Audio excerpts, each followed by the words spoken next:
Question number 9.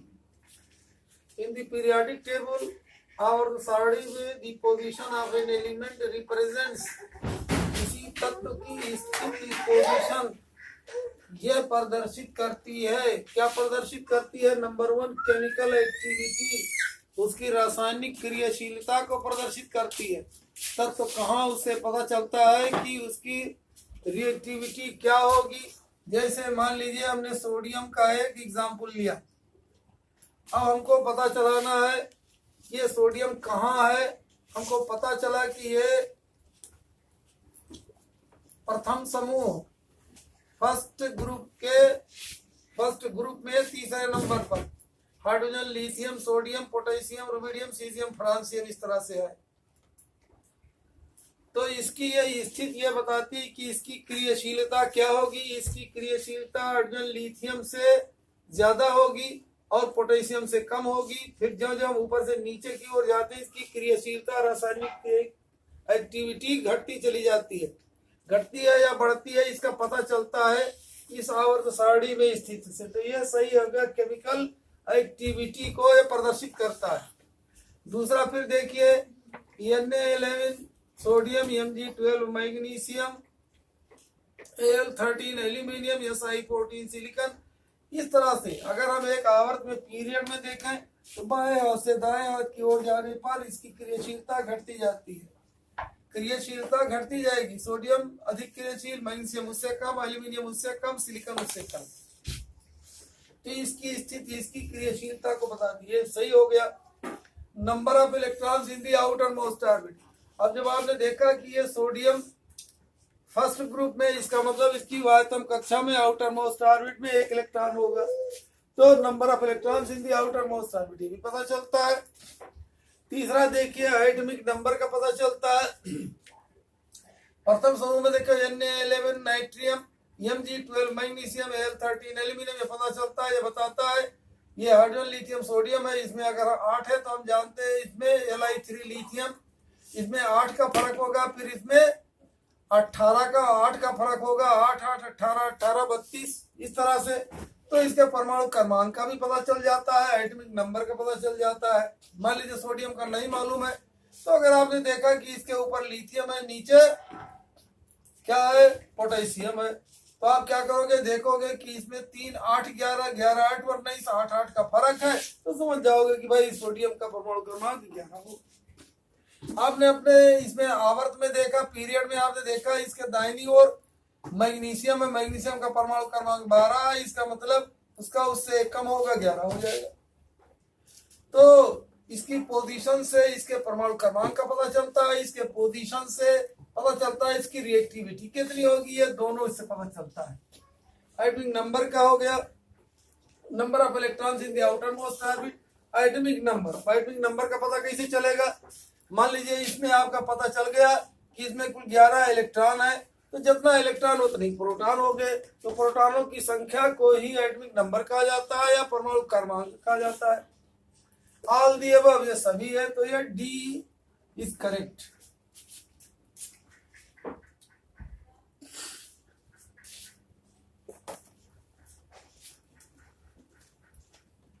Question number 10। आधुनिक आवर्त सारणी में तत्वों के धात्विक गुण, मेटेलिक कैरेक्टर,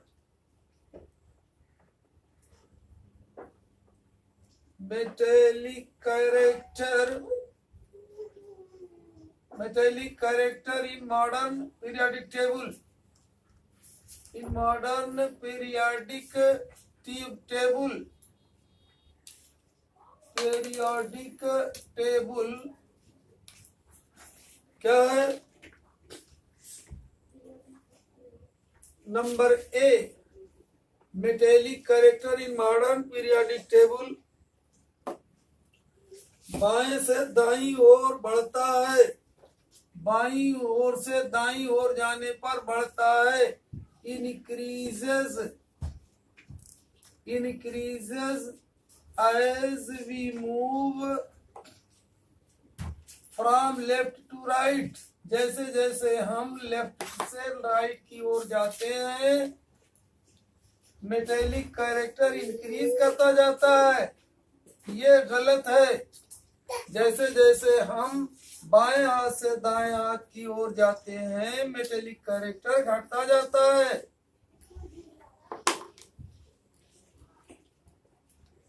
देखिए ध्यान से, Na11 natrium sodium, Mg12 magnesium, Al13 aluminium, Si14 silicon, P15 phosphorus, इस तरह से।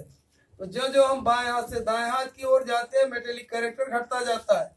मोस्ट इलेक्ट्रोपॉजिटिव 11 है, उससे कम मैग्नीशियम, उससे कम एल्यूमिनियम, उससे कम सिलिकॉन, यानी सिलिकॉन क्या हो जाता है, ये क्या है, नॉन मेटेलिक है। फास्फोरस नॉन मेटेलिक है। P15 पर यह 16 सल्फर और नॉन मेटेलिक होता है। तो जो जो हम बाएं हाथ से दाएं हाथ की ओर जाते हैं metallic character goes on decreasing, ये कह रहा है increases as we move, तो ये गलत हो गया। बी देखिए, बी कह रहा है ऊपर से नीचे जाने पर मेटेलिक कैरेक्टर बढ़ता है। मेटेलिक कैरेक्टर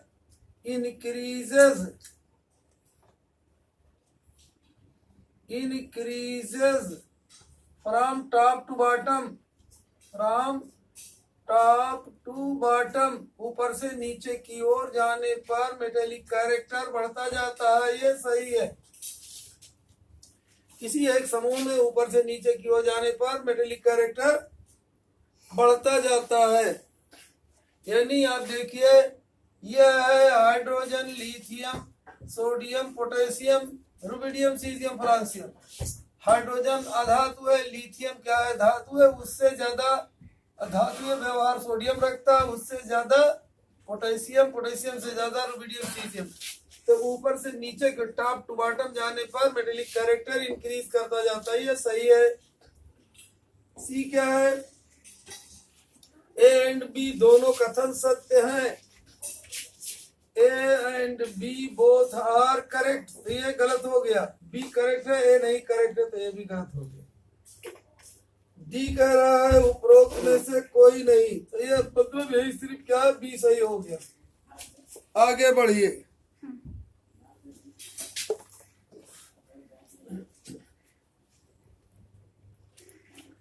क्वेश्चन, निम्न में से कौन सा तत्व रासायन आइसोटोप को प्रदर्शित करता है, समस्थानिक को प्रदर्शित करता है।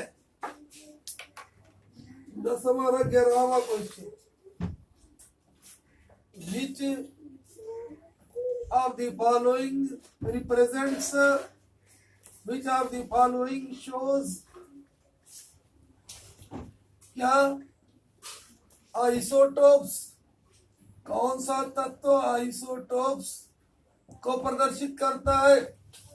Isotopes, which represents isotopes, A carbon, B hydrogen, C argon, D chlorine. which shows isotopes, which does not show isotopes, which shows नहीं, which does not show, कौन सा इसमें आइसोटोप को प्रदर्शित नहीं करता है।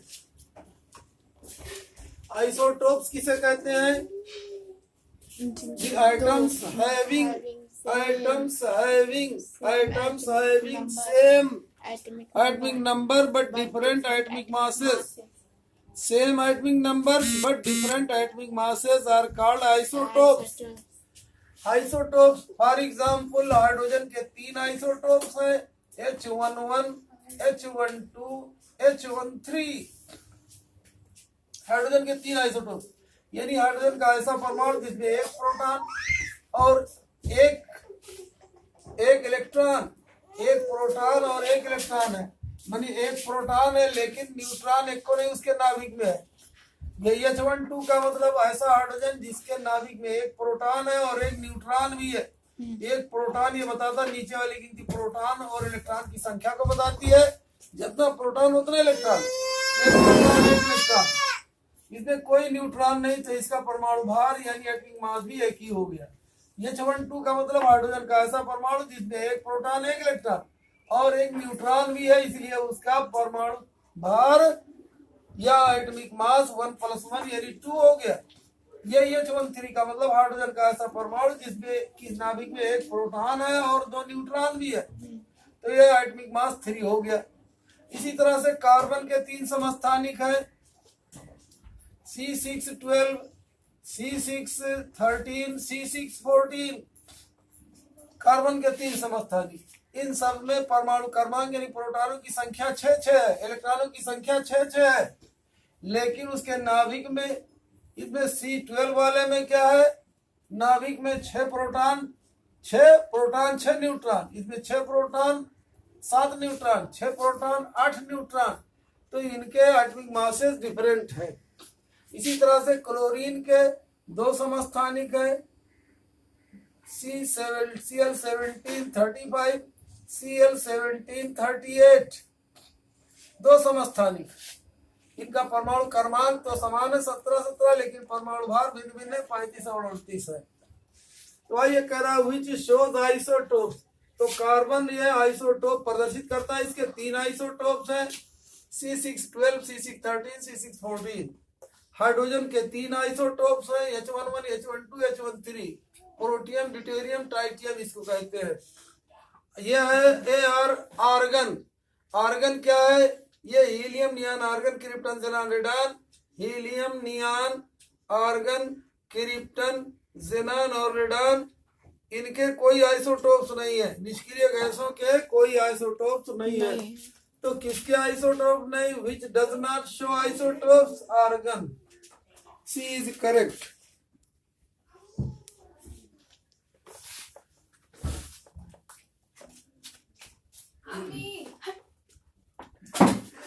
ये है, अब आगे बढ़िए।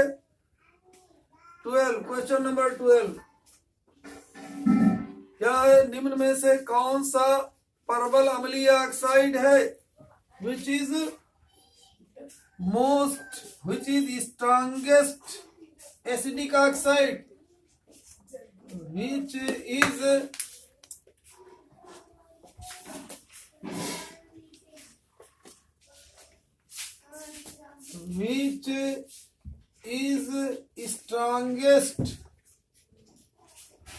strongest एसिडिक ऑक्साइड, सबसे प्रबल ऑक्साइड, अम्लीय ऑक्साइड कौन है। हम जानते हैं एसिडिक ऑक्साइड और बेसिक ऑक्साइड किसे कहते हैं। The oxides that react with water to form acid is called acidic oxide. The oxide that reacts with water to form base are called basic oxide. ऐसे ऑक्साइड जो पानी के साथ क्रिया करके क्षार उत्पन्न करते हैं उन्हें हम क्षारीय ऑक्साइड या बेसिक ऑक्साइड कहते हैं, और ऐसे ऑक्साइड जो पानी के साथ क्रिया करके अम्ल बनाते हैं उन्हें हम अम्लीय ऑक्साइड कहते हैं। अब ऑक्साइड किसे कहते हैं, किसी तत्व द्वारा ऑक्सीजन के साथ मिलकर बनाया गया यौगिक ऑक्साइड कहलाता है। सल्फाइड किसे कहते हैं, किसी तत्व द्वारा सल्फर के साथ मिलकर बनाया गया यौगिक सल्फाइड कहलाता है। तो किसी तत्व द्वारा हाइड्रोजन के साथ मिलकर बनाया गया यौगिक हाइड्राइड कहलाता है। क्लोरीन के साथ मिलकर बनाया गया क्लोराइड कहलाता है। जैसे यह है sodium oxide, potassium oxide, magnesium oxide, aluminium oxide, ये सब ऑक्साइड है। फिर कहेंगे अगर सल्फर के साथ मिलकर बना तो कहेंगे Na2S, sodium sulphide, potassium sulphide, magnesium sulphide, aluminium sulphide कहेंगे। इसी तरह से कार्बोनेट, किसी तत्व द्वारा कार्बोनेट के साथ मिलकर बनाया गया यौगिक कार्बोनेट कहलाता है। Na2CO3, MgCO3, magnesium carbonate, Al2SO4 SCO3 thrice, aluminium carbonate. इसी तरह से सल्फेट के साथ मिलकर बनाया गया सल्फेट कहलाता है। अब आइए यह इसी तरह से यह है carbon dioxide, nitrogen dioxide, phosphorus pentoxide, sulphur dioxide, chlorine oxide, ये सब ऑक्साइड्स हैं। ये अधातुओं के ऑक्साइड है, ये धातुओं के ऑक्साइड है। अब कह रहा है अधातुओं के ऑक्साइड अम्लीय होते हैं, धातुओं के ऑक्साइड क्षारीय होते हैं। क्यों क्षारीय होते हैं? धातुओं के ऑक्साइड जैसे Na2O है, ये पानी के साथ क्रिया करके क्या बना लेता? चाहिए 12 को चाहिए लिखो HOH, क्या बनाता है? NaOH 2 times. इसी तरह से K2O पानी के साथ क्रिया करके बनाता है 2 टाइम्स KOH हाइड्रोक्साइड। हाइड्रोक्साइड को क्षार कहते हैं। CaO पानी के साथ क्रिया करके बनाता है CaOH ट्वाइस कैल्शियम हाइड्रोक्साइड। तो क्या होता है? ये धातुओं के ऑक्साइड है। धातुओं के ऑक्साइड पानी से क्रिया करके क्षार बनाते हैं। क्षार की पहचान हाइड्रोक्साइड, धातुए हाइड्रोक्साइड को हम लोग क्षार कहते हैं। अगर यही कार्बन का होता है, ये OH आयन, OH परमाणु या OH समूह कार्बन तत्व से जुड़ा होता तो हम उसको क्या कहते हैं? अल्कोहल कहते हैं। लेकिन जब धातु तत्वों से जुड़ा होता है तब इसे हम क्षार या बेस कहते हैं या अल्कली कहते हैं। तो कह रहा है which is the strong acidic oxide कौन है? तो ये सब है क्षारीय ऑक्साइड। ये कार्बन डाइऑक्साइड मान लीजिए है प्लस H2O, तो ये बनाता है carbonic acid H2CO3। SO2 H2O से क्रिया करके बनाता है सल्फ्यूरस एसिड या सल्फ्यूरिक एसिड भी बनाता है। इसी तरह से क्लोरीन ऑक्साइड Cl2O7 पानी के साथ क्रिया करके बनाता है H2Cl2O8 बनाता है या HClO4 पर क्लोरिक अम्ल बनाता है। तो ये सब अम्लीय ऑक्साइड, इनको कहते हैं ये अम्लीय ऑक्साइड क्योंकि पानी से क्रिया करके अम्ल बनाते हैं। ये क्षारीय ऑक्साइड है इसलिए कि पानी के साथ क्रिया करके क्षार बनाते हैं। Which is the strongest acidic oxide? कौन सा प्रबल अम्लीय ऑक्साइड है? प्रबल अम्लीय ऑक्साइड कह रहा है, ए कह रहा है कार्बन, बी कह रहा है कार्बन का ऑक्साइड, बी कह रहा है हाइड्रोजन H2, सी कह रहा है आर्गन, नहीं, सी है P2O5 फास्फोरस पेंटाऑक्साइड, डी है Cl2O7 कह रहा कौन स्ट्रॉन्गेस्ट ऑक्साइड बनाएगा? स्ट्रॉन्गेस्ट ऑक्साइड हम जानते हैं, जो हम जानते हैं बाएं हाथ से दाएं हाथ की ओर जाते हैं क्या होता है? अधात्वीय व्यवहार बढ़ता जाता है, अधात्वीय व्यवहार बढ़ता जाता है। तो 17वां समूह है उसमें ये क्लोरीन है, फ्लोरीन क्लोरीन ब्रोमीन आयोडीन, ये ज्यादा एसिडिक होगा। ये 5वें समूह में है फास्फोरस, ये क्या है? चौथे समूह में है कार्बन, कार्बन चौथे समूह में है, फास्फोरस 5वें समूह में है। तो इसकी अपेक्षा ये ज्यादा एसिडिक होगा, इसकी अपेक्षा ये ज्यादा एसिडिक होगा। जो बाएं हाथ से दाएं हाथ की ओर हम जाते हैं एसिडिक कैरेक्टर बढ़ता जाता है।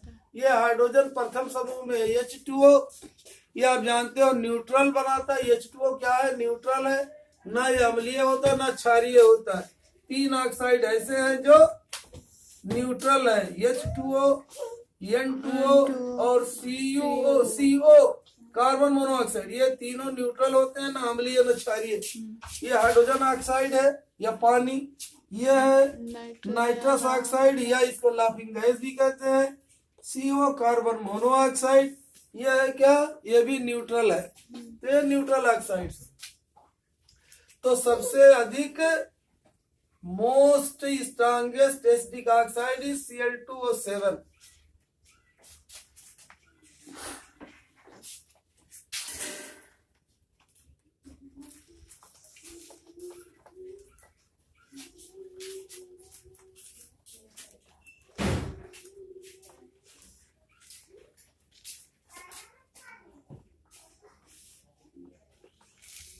क्वेश्चन नंबर 13 क्या है? त्रिक के तीनों तत्वों को उनके परमाणु द्रव्यमानों के आरोही क्रम में रखे जाने पर बीच वाले तत्व का परमाणु द्रव्यमान होता है। हम जानते हैं आवर्त सारणी में तत्वों के आवर्त नियम जो बनाए गए उसमें से एक है क्या? डॉबरेनर्स का trick, Dobereiner's triad rule, Dobereiner's triad rule, Dobereiner का ट्रेड रूल। फिर है इसी तरह से न्यूलैंड का अस्टेक रूल। फिर आता है मेंडलीव का परमाणु भार का नियम, एटॉमिक मास का रूल। फिर आता है मोजले का एटॉमिक नंबर का नियम।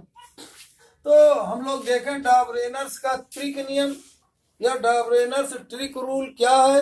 डॉबरेनर के मुताबिक, डॉबरेनर की बताया कि अगर हम समान गुण रखने वाले तीन तीन तत्वों को उनके बढ़ते हुए परमाणु भारों के क्रम में रखें तो बीच वाले तत्व का परमाणु भार शेष दो तत्वों के परमाणु भारों का औसत होता है।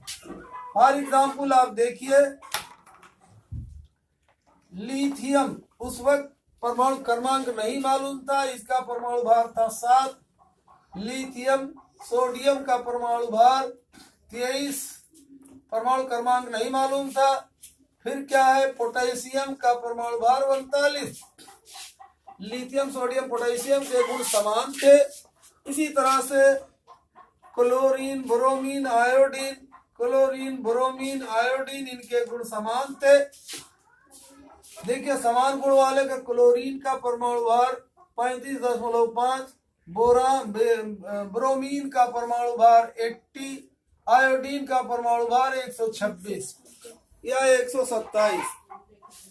अब आप देखिए, तो डॉबरेनर ने बताया कि अगर समान गुण वाले, समान भौतिक और रासायनिक गुण रखने वाले तीन तीन तत्वों को हम उनके बढ़ते परमाणु भारों के ऊपर वाली संख्या परमाणु भार बताती है, एटॉमिक मास बताती है, ये बढ़ते हुए क्रम में लिखे, सीक्वेंस में लिखे।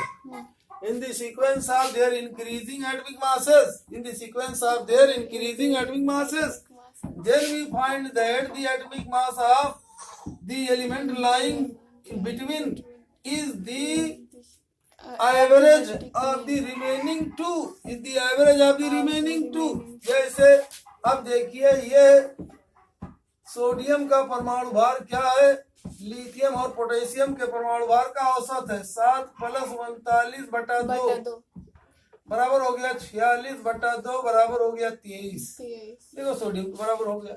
इसी तरह से इन दोनों का देखिए, ये 35.5 है, 35.5 + 126/2 कर दीजिए, जोड़िए कितना हो जाएगा, ये 10.5 है, 6 5 11 और 1 1 2 1 3, 161/2 बराबर हो गया 2 8 16, 80 हो गया है। देख रहे हो, ब्रोमीन के परमाणु भार के बराबर हो गया।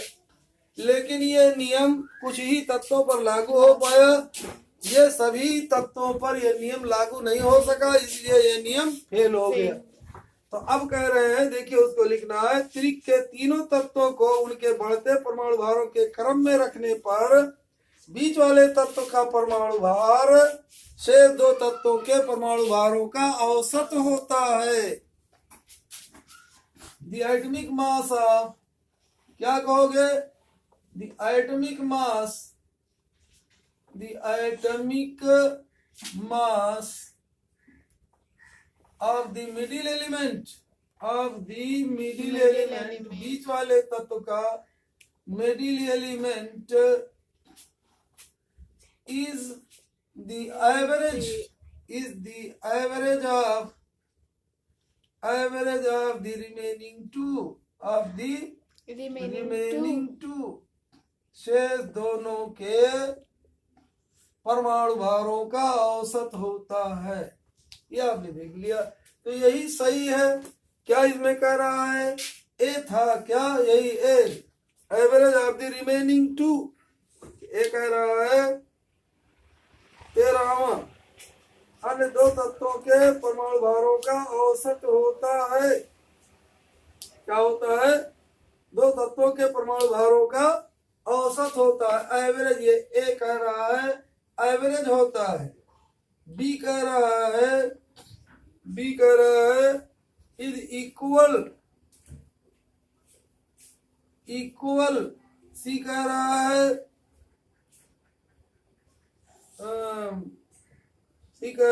बराबर होता है, इक्वल होता है, किसी एक के बराबर होता है, equal to any one, equal to any one, किसी एक के बराबर होता है। डी कह रहा है उपरोक्त सभी, ऑल दी अबव, सभी सही है, एबव ऑल दी अबव। तो क्या सही है? ये एवरेज होता है, यही ए वाला सही है, क्योंकि यही ड्रॉबरेनर्स के ट्रिक रूल है, यही ड्रॉबरेनर का ट्रिक नियम। आगे बढ़िए, 14वां question.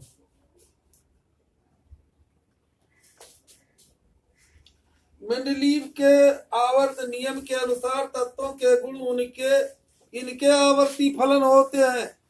According to Mendeleev's law,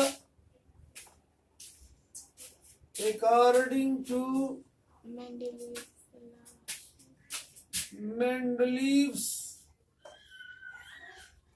Mendeleev's rule या मेंडलीव्स लॉ,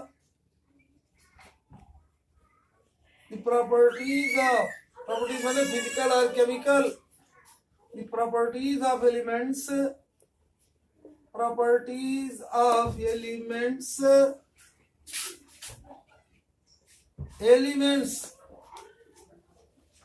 तत्वों के भौतिक तथा रासायनिक गुण उनके क्या होते हैं? परमाणु भारों के आवर्ती फलन होते हैं। Elements are periodic function of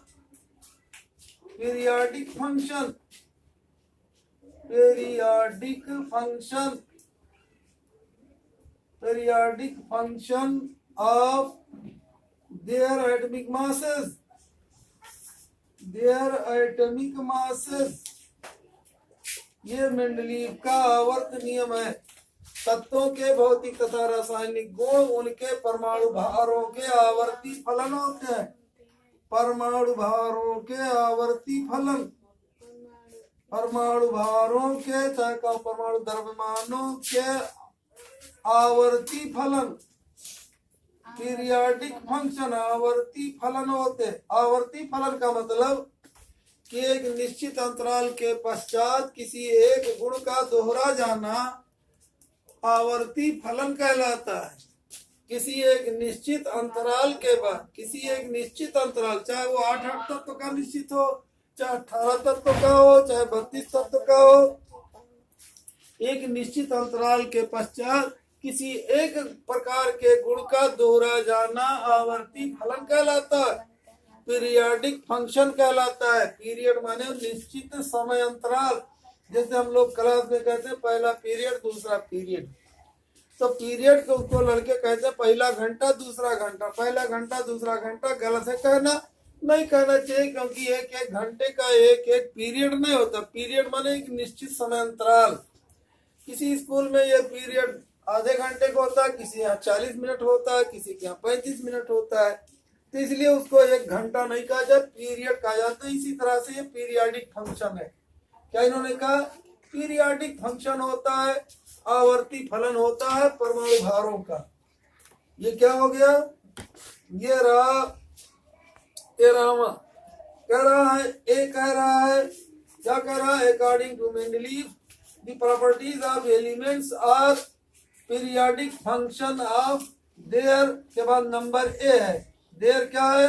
atomic masses, यही सही है। बी कह रहा है एटॉमिक नंबर्स, ये गलत हो गया, ये मेंडलीव के अनुसार नहीं है, आधुनिक आवर्त नियम के अनुसार ये सही है। सी कह रहा है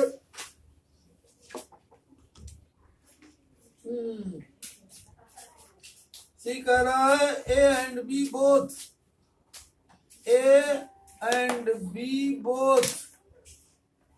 डी कह रहा है नन ऑफ दीज, कोई नहीं इनमें से, नन ऑफ दीज। तो सही क्या है? यही ए वाला सही है। एटॉमिक मासेस के आवर्ती फलन होता है, periodic function of their atomic masses. ये है मेंडलीव का आवर्त नियम।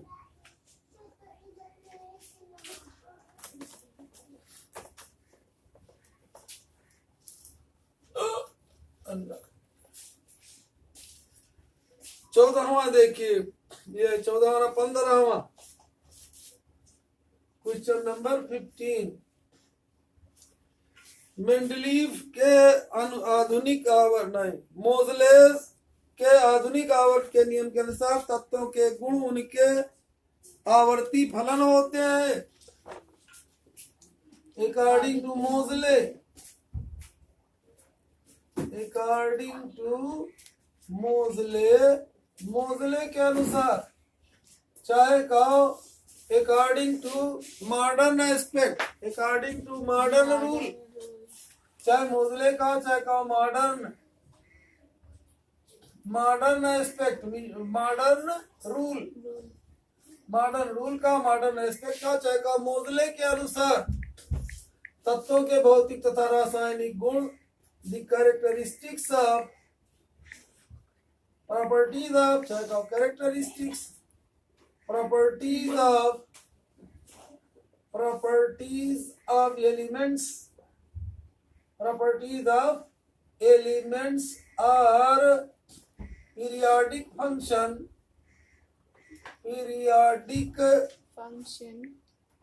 function of their, अब एक कह रहा है atomic masses, atomic masses, B कह रहा है एटॉमिक नंबर्स, एटॉमिक नंबर्स,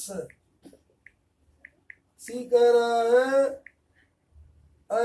ए और बी, चाहे ए चाहे बी, ए और बी, डी है नन ऑफ दी अबव।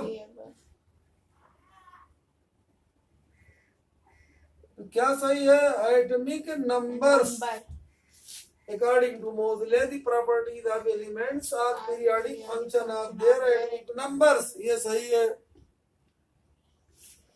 आगे देखिए 16वां क्वेश्चन, 16th क्वेश्चन, निम्न में से कौन सा अक्रिय गैस है? निम्न में से कौन सी अक्रिय गैस है? विच of the following is inert gas? Which of the following is inert gas? Inert gas A है neon, B argon, AR, C xenon Xe, D all of the above, all of the above, उपरोक्त सभी। तो आप जानते हो ये निष्क्रिय गैसों को आप याद रखोगे, क्या है? Helium, neon, argon, krypton, xenon, radon, ये याद कर डालिए। इनके परमाणु क्रमांक भी याद कर लीजिए। He2 हीलियम, 8 का फर्क कीजिए, 2 8 10 हो गया, फिर 8 का फर्क कीजिए 18 हो गया, फिर 18 का फर्क कीजिए 36 हो गया, फिर 18 का फर्क कीजिए 54 हो गया, फिर 32 का फर्क कीजिए 86 हो गया। 8 8 18 18 32। मान लीजिए इसमें से कोई एक नंबर भूल जाए तो इस तरह से आप करोगे, पहले 8 का फर्क किया, 2 8 10, फिर 8 का फर्क किया 18 हो गया, फिर 18 का फर्क किया 36 हो गया, फिर 18 का फर्क किया 18 किया 54 हो गया, 18 18 8 8 18 18, फिर 32 का फर्क किया 46 हो गया। ये इनर्ट गैसेस है। बस आज इतना ही।